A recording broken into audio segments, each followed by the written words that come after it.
Financial markets stagger on a shock announcement of a referendum in Greece. According to Prime Minister George Papandreou, the vote will allow the Greek people to decide whether or not to accept a recent financial bailout plan. Could this be the first step in Greece defaulting on its debt and abandoning the eurozone? And what impact on the euro, the EU and the world as a whole? This is Inside Story.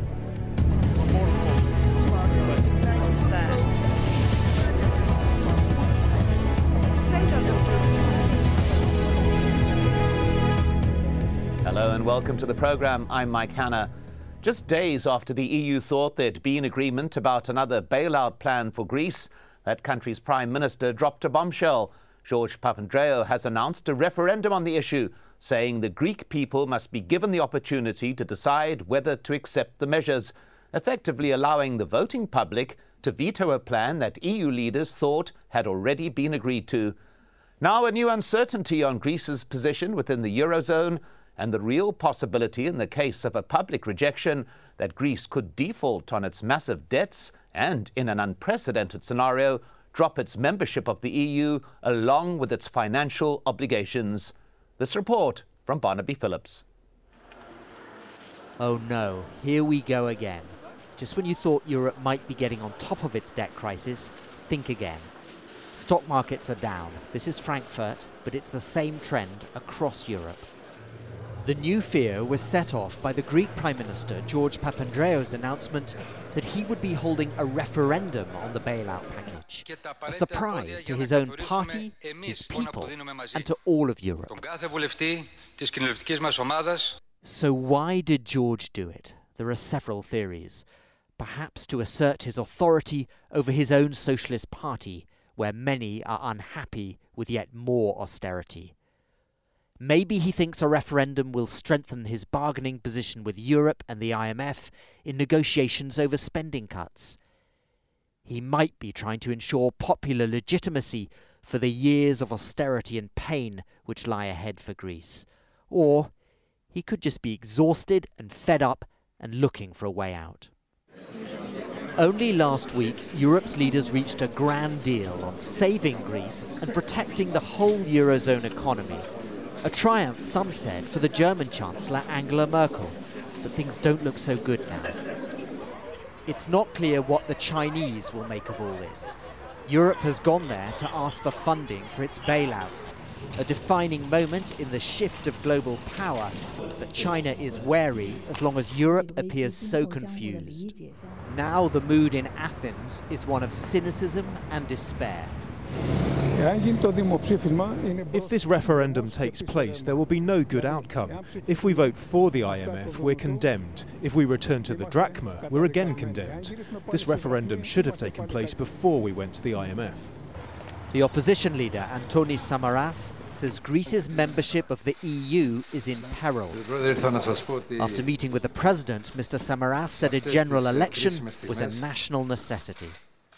But Papandreou's proposed referendum might not take place until early next year. That means an awful lot of uncertainty in the weeks ahead. And those markets, as Europeans are probably sick of hearing, hate uncertainty. Barnaby Phillips, Al Jazeera. Well, for more on this, I'm joined by my guests. From London, Matthew Lynn, founder and director of the financial consultancy Strategy Economics. Lynn is also the author of the book Bust Greece, the Euro and the Sovereign Debt Crisis, and a regular commentator for Bloomberg News and Market Watch for the Wall Street Journal. From Berlin, Uli Brueckner, Professor of European Studies at Stanford University. Well, let's begin with Matthew Lynn in London. A few days ago, it had appeared that everything had been agreed to by the Greek government. Why the sudden turnaround by the Greek Prime Minister?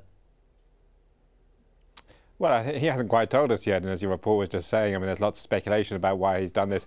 I think, I mean, underlying this, you know, you have to say it's probably the right thing to do, because the package that was agreed last week by the European leaders, I mean, it was, you know, it went some way towards addressing the Greek problem, because they, you know, included a partial default on its debt, but it didn't do enough. I mean, if you look at the projections they came up with last week, they were talking about Greece's debt to GDP ratio coming down to about 120% by 2020. Well, that's roughly where Italy Italy is now. And as we're seeing in the markets right at the moment, lots of people are saying, and the markets need to be saying, that the Italian debt is unsustainable. It's too great a debt for the Italian economy to bear. And Italy is a much more successful economy than Greece is, and always has been. So if 120% is too much for Italy, it's probably too much for Greece as well. So, although they made some steps towards ameliorating the Greek situation last week, they probably didn't do enough. It is a very tough, hard road ahead for Greece if they're going to stay in the euro. And I think they need, the Greek people actually need to step back and think about that and say, do we want to go through that? Can we put up with this level of austerity? Or is there another path where we renegotiate with our European partners, get a better deal, or alternatively come out of the euro? Well, Uli Brueckner in Berlin, some commentators have said that there's a sound of breaking China about this broken deal, it would appear, that Angela Merkel had put together. What is the reaction there? Well, everyone seemed to be very upset about this new source of uncertainty. And I think from this perspective, it makes perfect sense to be upset and to think that this is not the way partners should treat each other. On the other hand, it makes, of course, perfect sense from the perspective of the Greek Prime Minister, because if you are in a democracy and if Europe is about democratic values, then the least you should do is to ask your people what they think of such a revolutionary decision. Well, we also joined from Athens by Vagelis Agapitos. He's an independent economist. Now, Vagelis Agapitos, this sudden announcement by the Greek Prime Minister, did it come as a surprise in Greece as well? Completely surprised. I think we are equally surprised here domestically, if not more, than what our European partners must be feeling at the moment in Europe. Well, Matthew Lynn, in London, we take the point of certain comparisons between the situation in Italy, for example, and that in Greece. And yet at the same stage, the question perhaps, if there's going to be a referendum, isn't this a rather late stage to have it after yet another bailout plan has been discussed and apparently agreed to? Well, yeah, no, it's an absolutely fair point. I mean, it's a funny, juncture in this whole debate to be having a referendum. But I think, as we were just saying a moment ago, it is actually the right decision by the Prime Minister to have a referendum, because the path that the Greek people are on is so difficult, as I was saying a moment ago. I mean, if you look at the latest figures on the Greek economy, it's contracting by 7% in the latest quarter. It's contracted, I think, by about 16% since this crisis began. So this is a very, very deep, hard recession, and I think the Greek people are going to have to decide whether they're up for it, whether they can take this amount of pain. And I think it does have to be put to a vote. You can't, I mean, one of the problems with the European Union is they're too reluctant, they're too nervous of having votes, of having referendum. They've got a bad record on it. If you remember, in 2005, the French threw out the proposed European Constitution and didn't really go any further. In 2008, the Irish threw out the Lisbon Treaty. So when things do go to a referendum, the plans cooked up in Brussels tend to be kind of knocked for six a little bit and don't go through. So I think they're very nervous of these kind of votes, and I can understand the nervousness in Brussels, in Berlin today, and you can understand the nervousness on the markets. But nonetheless, I think it is the right thing to do, to try and push through this kind of radical reform, this very hard program in Greece, without the consent of the people. Would probably be much worse. We've already seen, as I'm sure our guest in Athens will tell us in a moment or two. We've already seen endless protests, street rioting in Greece. We're seeing the level of popular reaction against it, and I think actually having a democratic vote is a much better way of dealing with it than having people protesting on the street. Well, let's just stay with the outside reaction at this particular point with Uli Brueckner in Berlin. What is the general reaction? Is there an understanding of the Greece's situation, as we've just heard that explanation there from Matthew Lynn? Is there a degree of understanding about that? I think it very much depends on with whom you talk about this. When I turned on the television this morning, everyone seemed to be absolutely clear about this is unfair, how could they do this? This is uncertainty, and uncertainty is the least we can have at the moment. But later on, the public television started a survey in which people who visited their website could decide what they think of a democratic vote in Greece on this. And there's a vast majority in the German population who believes that if we don't understand what this deal is about, at least we understand who decides, and this is not democratic. So we also would rather like to have a say, and that's the same in Greece.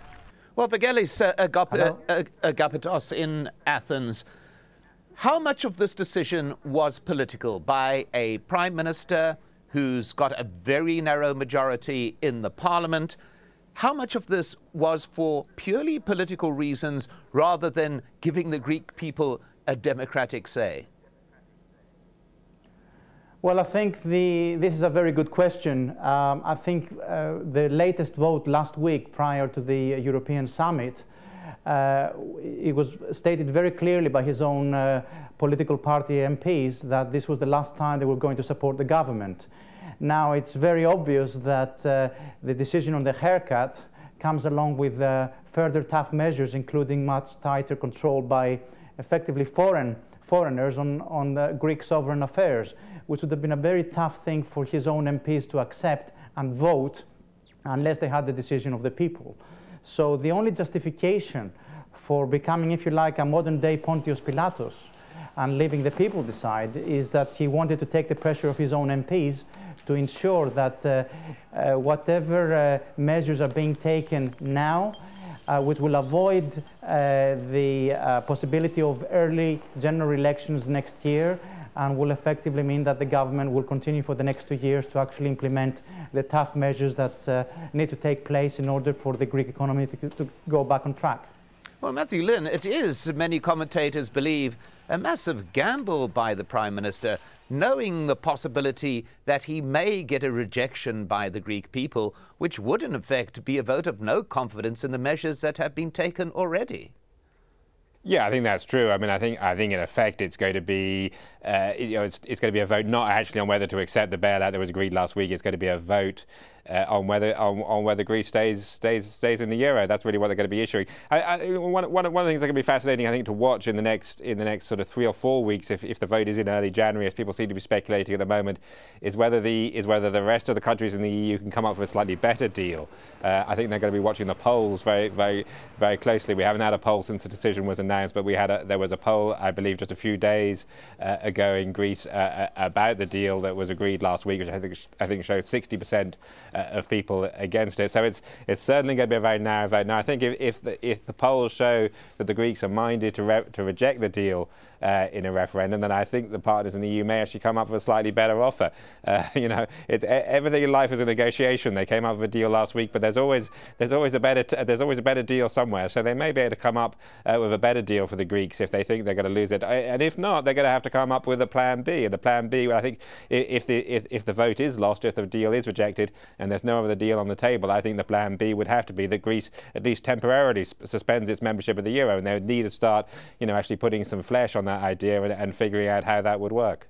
Well, Uli Brueckner, earlier deals dealing with the Greek crisis were described by some as just simply kicking a tin can down the road. I mean, is that tin can coming to the end of the road at this particular point, with finally the Greek people themselves taking a yay or nay decision about whether they prepared to continue this life of austerity, which is being insisted on by the EU and the European banks?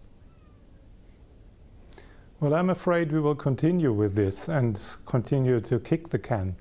Because even if we find a solution in this referendum, no matter if it's a yes or a no, we will see unexpected consequences to come, which then even have another more dramatic consequence for the crisis. So what we've done so far by kicking the can is to buy time. And in buying time, we gave the banks a chance to adjust, and we allowed the European Union to introduce new tools to their toolboxes. And this is the only legitimate reason why it took so long. So if we now have a new scenario, and there's even a chance that Greece is deciding to leave the eurozone, then no one can predict what the unintended consequences of this might be. So I'm pretty sure that this will stay very high on the agenda in the coming months and years. Well, Vagelis Agapitos, I mean, how much of a possibility is that of Greece leaving the eurozone, of even moving away from the euro and reintroducing the drachma as a currency? Well, I think the odds are in favor of staying in the euro, but I would say that so far we're seeing Europe giving Greece time, and we're seeing Greece wasting that time. I think at best we waste time through this referendum. At worst, the Greeks are put into jeopardy, the country is put into jeopardy by questioning its right of having a reliable currency. A lot of people here are often saying, look, we either change the currency or we change the economic model, which is an economic model based on a very large public sector, on a rather uncompetitive private sector. So either you take the necessary reforms that have already been agreed, you cut your public sector and your deficit, or you will end up changing the currency, which will unfortunately, giving the populist measures at the moment, I mean, just think about it, 200,000 people risk losing their jobs.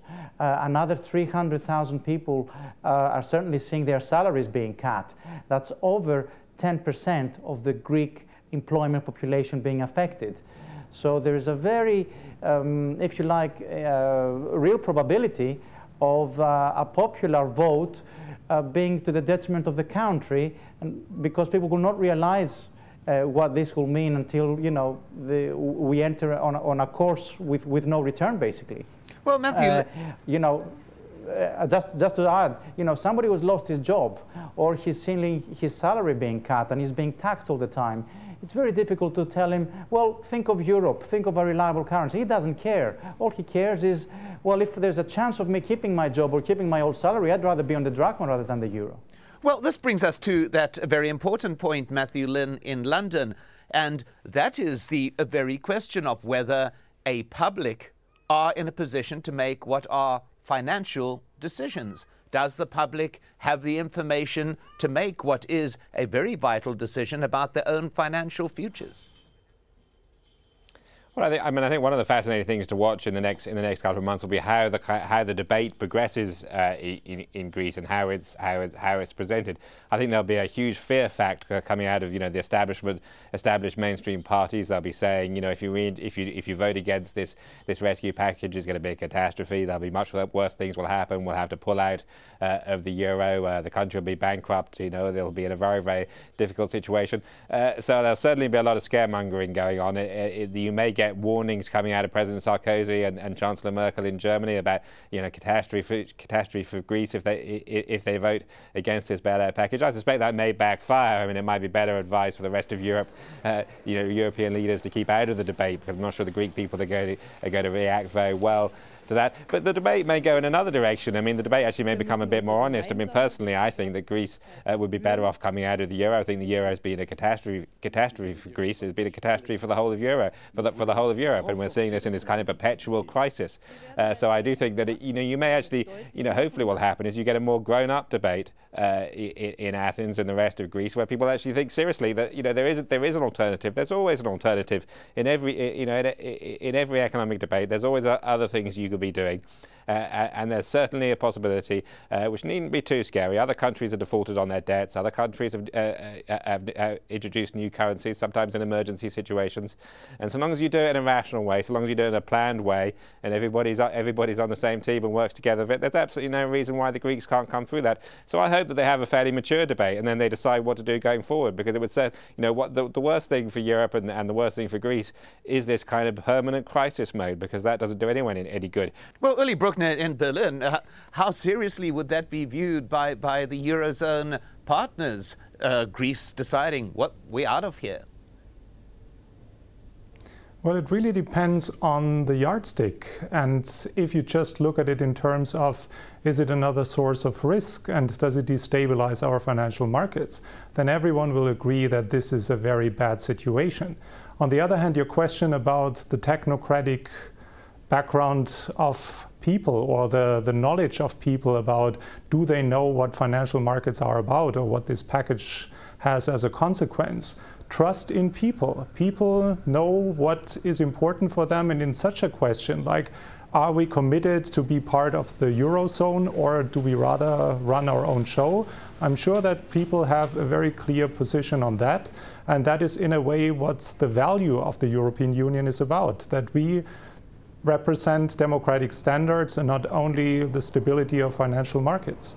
Well, Matthew, Lynn, I just want to put this particular point to you, is that this is happening as we see groups like Occupy Wall Street, various movements around the world saying that they have no control over their own economic destiny. Perhaps European leaders might have to take note of the people actually being able to decide for themselves. Yeah, I mean, coming back to your earlier point, which we were just discussing that a moment ago. I mean, I don't think these issues are too technical for ordinary people to understand. I mean, they're quite difficult, but I'm sure people can get to grips with a number of them. It's much better to have people on side and to give people control over their own destiny. I mean, I think one of the worst things that's happened, with the whole Greek situation and to a lesser extent in Portugal and also in Ireland as well, is that people feel that they don't have control, that their economic decision making has been taken out of their own hands. It's not being taken by their own governments, and you certainly need some kind of popular consent for that. Otherwise, it's not going to work. Well, Vagelis Agapitos, it would appear to be that what is crucial at this point, and we don't know the answer, but what is the question going to be in the referendum? Because this, of course, is going to have a massive impact on what is decided. Any indication about what exactly is going to be asked? Well, there's a pretty good idea from my sources. There's going to be just one single question, which is, should the Greek Parliament vote in favor of the new memorandum agreement that will come out of Europe as a result of the EU summit of last week, or not? It will be a yes or a no answer. So a very simple yes or no, but I just want to follow up with you, Vagelis Agapitos, on this particular issue. We've also got a situation constitutionally where there are different kinds of referendums. You need 40% participation in the one form, you need 50% participation in the other form. Once again, the government has announced which form of referendum it is going to, whether it's for critical national interest or whether it's about something that Parliament has decided upon that is of massive social urgency. Which way is the government going to go on this particular thing? Because once again, this would have an impact on the result. Well, the second choice, one could vote on a referendum on anything but fiscal matters. But because the new memorandum agreement would indeed have to do with numbers, as well as with sovereign authority being rescinded on certain aspects of the economy, I think he's going to go for option number one. A, because the numbers are lower for him to have an acceptable result. And secondly, because this will ensure that people will never, people who are in favor of voting against something that is not affecting them, like, for example, if it's about taxation, nobody's going to vote in favor of additional taxation. So he's going to go with option number one, not option number two. So looking, in your view, at a 40% participation as an absolute criterion. But Matthew, Lynn in London, you mentioned that the eurozone has not been particularly happy with many referendums that have been held at various times. But in Greece, for example, the last referendum was 1974. It was about whether or not to accept or reject the monarchy following the downfall of the military government. Do you think that this long gap in this form of political process is going to lead to a process of having to relearn how to cast a vote in something like a referendum? Well, I'm not sure about that. It's not actually that complicated. I think you just go to it's a yes or no question. You listen to the debate. You'll see it all on debated on TV and in the newspapers, and you go in and you make a decision and you cast your vote. I mean, I think the interesting thing for Greece is going to be to see how the debate plays out in the rest of Europe and what the rest of Europe is saying to them and the sort of information that gets fed into them. I think that the really interesting question for the Greek people is whether they feel that by the time the vote is held that they have a clear path out of the euro. I suspect that if the message comes across to them that you can leave the euro sometime during 2012, you can re-establish the drachma, that you can take control of your own economy, and that you can get out of this kind of perpetual austerity. I think if they see that happening, it can happen not in a chaotic way, but in a way that's agreed with the rest of their European partners, then I suspect they'll take that opportunity, looking at the polling evidence and also looking at the alternatives for them within within the euro, because I don't think that Greece has, from the point it's reached at now, a realistic future within the euro. And I know everyone always says that they could restructure, they could reform their economy, but I think it's too hard to do that. Their economy is currently contracting at 7% a year. They're in the middle of a deep and catastrophic recession. And actually, to try and reform and restructure your economy when the economy is contracting at that kind of speed is, I think, just about impossible. So I do think, the option, the plan A of staying in the euro, reforming and restructuring, is actually not a serious option for Greece. Well, the serious option is about how they get out of this stage. And the debate has to move on to that. At this particular point, it's certainly something that we'll be watching very closely in the weeks ahead. But thanks to our guests, Matthew Lynn, Vagelis Agapitos, and Uli Brueckner. And thank you so much for joining us here on this edition of Inside Story. We welcome your comments and suggestions. Please email them to us at insidestory@aljazeera.com. I'm Mike Hanna. Goodbye for now.